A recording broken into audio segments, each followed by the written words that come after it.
নমস্কার, আপনারা দেখছেন পানি ট্যাঙ্কি টাইমস। কলকাতার আরজি কর হাসপাতালে মহিলা চিকিৎসককে ধর্ষণ ও খুনের ঘটনার দোষীদের গ্রেপ্তার ও ফাঁসির দাবিতে প্রতিবাদ মিছিল নকশালবাড়ি ব্লক 2 নম্বর তৃণমূল কংগ্রেসের। শনিবার বিকেলে নকশালবাড়ি দলীয় কার্যালয় থেকে পানিঘাটা মোড় হয়ে ঘাটানি মোড় এবং পরে দলীয় কার্যালয়ে এসে শেষ হয় এই প্রতিবাদ মিছিল। মুখ্যমন্ত্রী প্রথম দিন থেকেই এই ঘটনায় দোষীদের শাস্তির দাবি জানিয়েছেন। হাইকোর্টের নির্দেশে সিবিআই তদন্ত শুরু করলেও 120 ঘন্টা অতিক্রম হলেও সিবিআই এই ঘটনার আর কারা জড়িত রয়েছে তাদের গ্রেপ্তার করতে পারেনি। রবিবার পর্যন্ত মুখ্যমন্ত্রী সময় দিয়েছে সিবিআই দ্রুত দোষীদের চিহ্নিত করে তাদের ফাঁসির ব্যবস্থা করুক। আগামীকাল ফের একই দাবি অবস্থায় বিক্ষোভ হবে বলে ব্লক সভাপতি প্রীতিশ রায় জানান। একইভাবে এই নৃশংস ঘটনার দৃষ্টান্তমূলক শাস্তির দাবি জানান শিলিগুড়ি মহকুমা পরিষদের সভাধিপতি অরুণ ঘোষ মহাশয়। আরও খবর জানতে অবশ্যই চোখ রাখুন শুধুমাত্র পানি ট্যাঙ্কি টাইমসের। আমাদের ব্লক সভাপতি বললেন, আমাদের তৃণমূল কংগ্রেসের সর্বোচ্চ নেত্রী পশ্চিমবঙ্গের মাননীয় মুখ্যমন্ত্রী, ওনার নির্দেশেই আমাদের সমস্ত ব্লক সমস্ত জেলাতে আজকে এই প্রতিবাদ মিছিল। আরজি করের যে ঘটনা তার পরিপ্রেক্ষিতে এই মিছিল। আমরা দোষীদের সর্বোচ্চ শাস্তি, আমরা ফাঁসির দাবিতে আজকে এই মিছিল। আগামীকাল আমাদের অবস্থান বিক্ষোভ আছে। আমরা চাই যারা প্রকৃত দোষী তাদেরকে অবিলম্বে অ্যারেস্ট করে তাদেরকে যত কঠোর থেকে কঠোরতম সাজা যাতে ওদের হয়, আমরা সেই লক্ষ্যে আমাদের নেত্রী, আমাদের মুখ্যমন্ত্রী সবসময় উনি প্রতিবাদ করেছেন। প্রতিবাদী নেত্রী উনি, আমরা সবাই জানি। আর কখনোই উনি অন্যায়কে প্রশ্রয় দেন না। যেখানে অন্যায় হবে মমতা বন্দ্যোপাধ্যায় কিন্তু তার প্রতিরোধ করে। এটাও তার ব্যতিক্রম নয়। একটা ঘটনা হয়েছে, এই ঘটনাটার আমরা তীব্র নিন্দা করি এবং এই ঘটনায় যারা দোষী, যারা এখানে আছে, যারা যুক্ত আছে, তাদের কঠোর থেকে কঠোরতম শাস্তি আমরা দাবি করছি এবং আমাদের এই আন্দোলন চলবে। এখন সিবিআই, যেহেতু সিবিআইয়ের হাতে আছে, এটা বিচারাধীন বিষয় আছে, এটা চলবে। আমরা চাই দোষীদের শাস্তি এবং দোষীদের সর্বোচ্চ শাস্তি বলতে আমরা চাই দোষীদের ফাঁসি হোক, যাতে এটা একটা দৃষ্টান্ত থাক আগামীতেও, যাতে এইসব করতে যাতে ভয় পায় সবাই, এরকম দৃষ্টান্তমূলক শাস্তি আমরা আশা করছি এবং নিশ্চয়ই এটা হওয়া উচিত।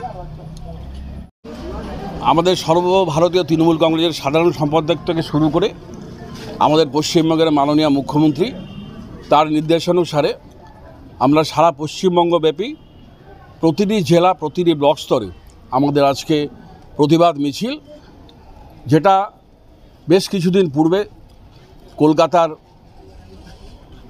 আমাদের যে আরজি কর হাসপাতাল, সেখানে যে একজন মহিলা চিকিৎসককে নৃশংসভাবে হত্যা করা হলো, তার প্রতিবাদে অবিলম্বে দোষীদের গ্রেপ্তার এবং তাদের দৃষ্টান্তমূলক কঠোর থেকে কঠোরতম শাস্তির দাবিতে এবং তাদের ফাঁসির দাবিতে আমাদের আজকের এই প্রতিবাদ মিছিল।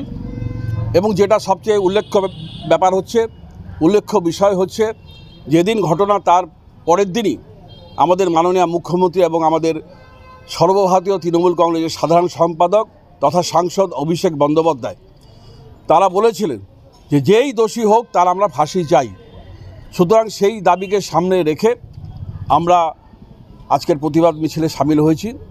আগামীকালও আমাদের নকশালবাড়ি পানিঘাটা মোড়ে আমাদের অবস্থান বিক্ষোভ হবে। সেখানেও আমাদের একই দাবি থাকবে যে আমরা যেন তেন প্রকারণে আমাদের আসামি যারা দোষী ব্যক্তি, তাদের জন্য অবিলম্বে গ্রেপ্তার হয়। এবং মমতা ব্যানার্জি যেদিন ঘটনা তার পরের দিন কিন্তু বলেছিলেন যে আমাকে 7 দিন সময় দেওয়া হোক, আমার কলকাতা পুলিশ ঠিক আসামিদের ধরবে এবং উপযুক্ত শাস্তি হবে।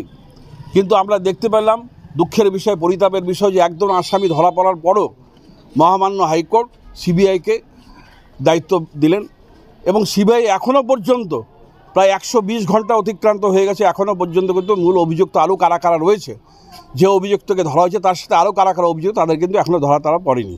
সুতরাং এটা আমরা আমাদের নেত্রী আগামী রবিবার পর্যন্ত সময় দিয়েছেন, তার মধ্যে যাতে করে যারা দোষী ব্যক্তি উক্ত ঘটনায়, সেই ঘটনায় তাদের দোষী ব্যক্তিদের অবিলম্বে তাদের শনাক্ত করে তাদের শায়েস্তা দিতে হবে এবং আমরা তৃণমূল কংগ্রেসের পক্ষ থেকে তাদের ফাঁসি চাই। এটাই আমাদের বক্তব্য।